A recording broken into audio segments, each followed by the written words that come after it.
This is where a lot of people, they end up failing. I actually had the cops called on me. We're also #1 on Google. We literally only just ran picture ads for the first few years of the business. $1.6 million drop shipping a fruit on the internet. These things right here, which are dates. I thought I'd take the time in this video to tell you guys the entire story, how I started the business from literally nothing and how we got to where we are today. I'm able to live completely free in a place like Bali and basically surf all day long. As you can tell by my tan line, I'm gonna tell you guys the full story of how I actually started this business and all the mistakes that I made along the way. And trust me, I made a lot of big mistakes, but at the same time, I wanna tell you guys how starting a business like this can completely transform your life. Because if I can do it and I'm just like everyone else, I didn't have any crazy advantages like, you know, a loan from my parents or anything like that to start this business,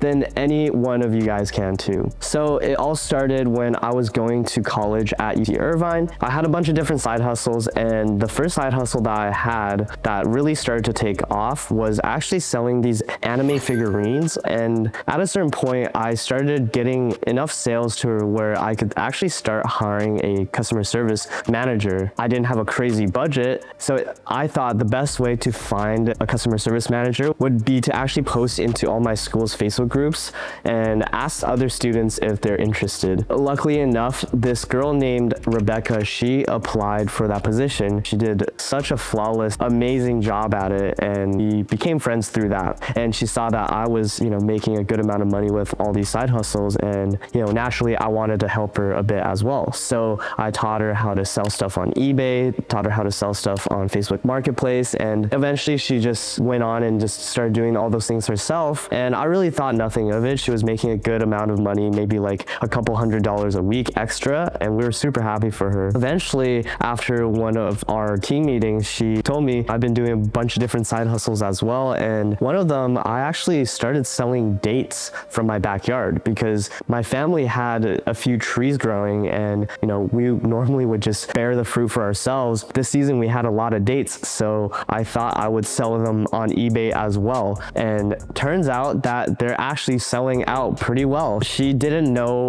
what to do with this opportunity. She had no idea how to scale it because she only had like 4 or 5 trees in her backyard, and basically just said, hey, do you think there is a opportunity with these dates? So for me, obviously I didn't know anything about dates and I had no idea why they were selling in the first place, but what I did know is you can't say no to any opportunity. So the first thing I did was taste her dates and get a comparison between her dates versus what's available in stores. Because my first thought is, why would people buy dates from her if you could just go into a grocery store and just buy store-bought dates? It turns out when I tasted her dates, they were nothing like the dates in actual grocery stores. They were super soft and juicy and tender. And I asked Rebecca about this, and she told me that these type of dates are actually called rooftop dates. They're basically dates at a certain stage of ripeness that allow them to be really, really soft and almost like caramel. So this is when I had a light bulb moment. At this point, I made a realization that the dates that Becky gave me were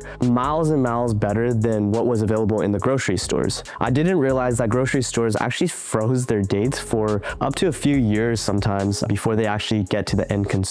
Whereas our dates, they were picked fresh off the tree and delivered straight to the customer. In the beginning, we were kind of all just packed up in her little room, packing individual boxes and sending them to customers. You know, it was super chaotic, but it was honestly really fun in the beginning stages. At this point, we knew we had something, and I even started skipping classes just to work on the business more. Much to my parents' horror, my grades definitely suffered because of it, and we really quickly sold out of Becky's dates. But because we were out of dates, we'd have to wait until the next season if we wanted to keep selling the dates from her own backyard. This is when I decided to really step up to the plate and try to come up with some solutions. So immediately I just got on my phone and started dialing all the farms that I could find on Google. And the funny thing is, a lot of them didn't answer. And if they did answer, they were like, who are you and why are you trying to sell my dates on the internet? And nobody seemed to get it. So at that point, I was left with no choice. I'm like, okay, if they don't trust me through the phone, I'm gonna drive down to where all the farms are. Mind you, it was 6 hours away, but I said, screw it, I'm gonna drive all the way up there and just knock on their doors. That way they can't say no to me. Ironically, later on in the story, you're gonna find this hilarious. I actually had the cops called on me because I guess they can say no. So anyways, I ended up driving all the way up to a place called Coachella Valley with a few of my friends, and Rebecca, she lives there, so she was a lot closer. But we literally just started looking at all the farms that we called up, and we just went to their doors and we just started knocking. And the difficult thing about this was each farm was so far away from the other. Like, you'd have to drive maybe about 20 minutes between each farm because everything is just so spread out. And so, we're in the middle of the desert. It's super hot and we're just, sweating and knocking on doors, trying to get people to let us sell their dates. And the first day we knocked on maybe like 5 farms, and every single one of them just had no interest in working with us because the quantity that we wanted to order was so little, and they just didn't see the point in working with such a small company, right? My pitch to the farms was, hey, listen, I know how to sell things on the internet. If you let me sell your dates, I can make you more money and I can make money at the same time. But maybe it was my pitching skills or they just didn't get it. A lot of people, these farmers are typically older and they just didn't really understand the internet. They didn't understand that you can even sell dates on the internet.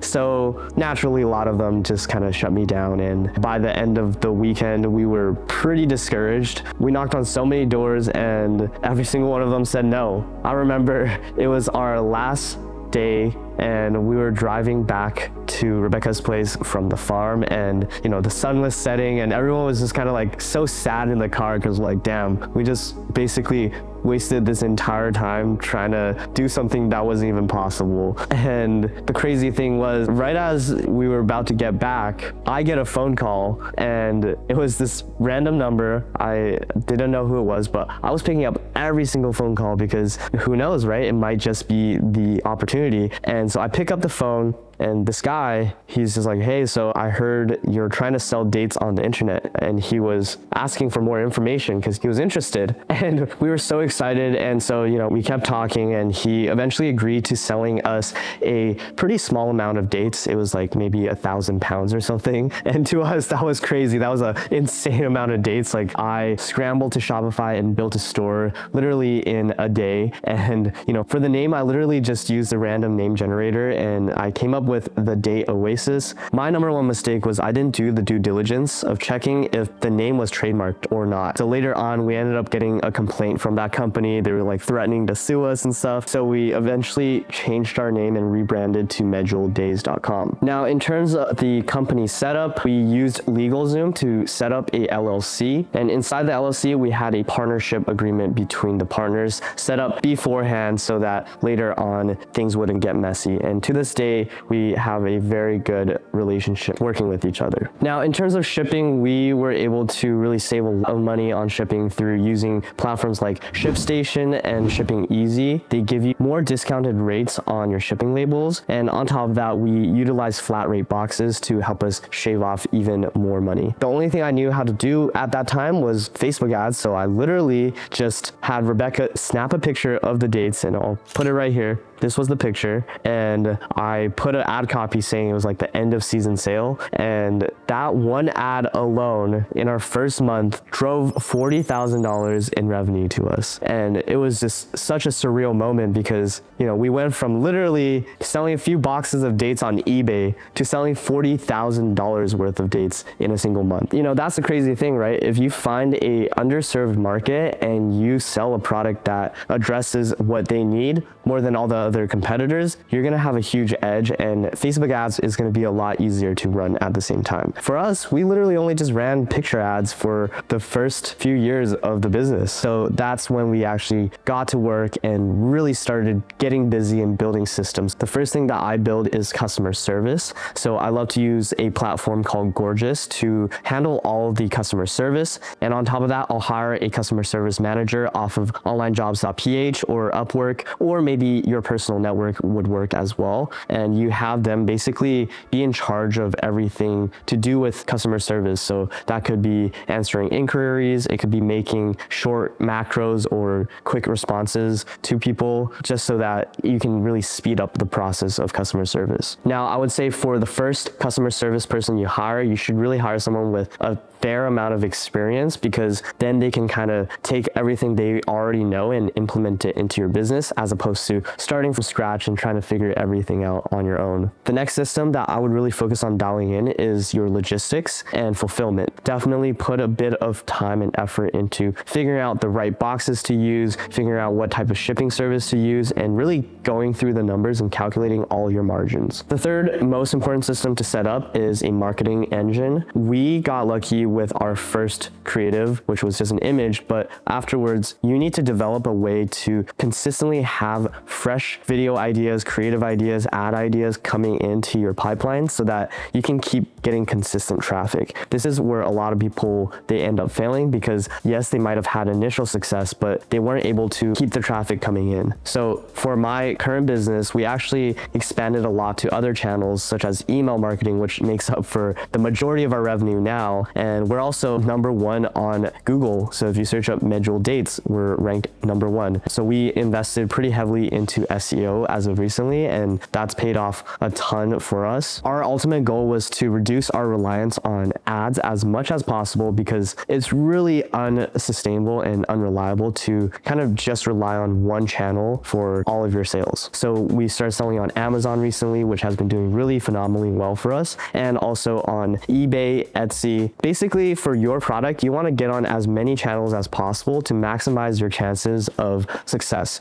The way I view it is you want to have as many legs to your business as you can, because if you're only relying on a channel like Facebook ads, you're basically just relying on one peg to keep your business steady. And if that gets knocked out, your entire business will go down the drain. Now I'm at a point where I can travel the world and live in a place like Bali. You know, this place to me is really about freedom and being able to do what I've always dreamed of doing, right? Like when I was in college, I would just literally daydream about being able to, stay in a nice villa and go out in nature and just, experience the ocean as much as I want. I literally even have this tattoo right here. It's a Poseidon tattoo because I love the ocean so much. There are hundreds of niches that you could get into. You just have to have an open eye and be willing to look into the different things that you and your friends are spending a good amount of money into. And just through that alone, you're gonna find tons of different ideas. And I promise you, all it takes is just some slight innovation to do something slightly different. Like what we did, we decided to sell dates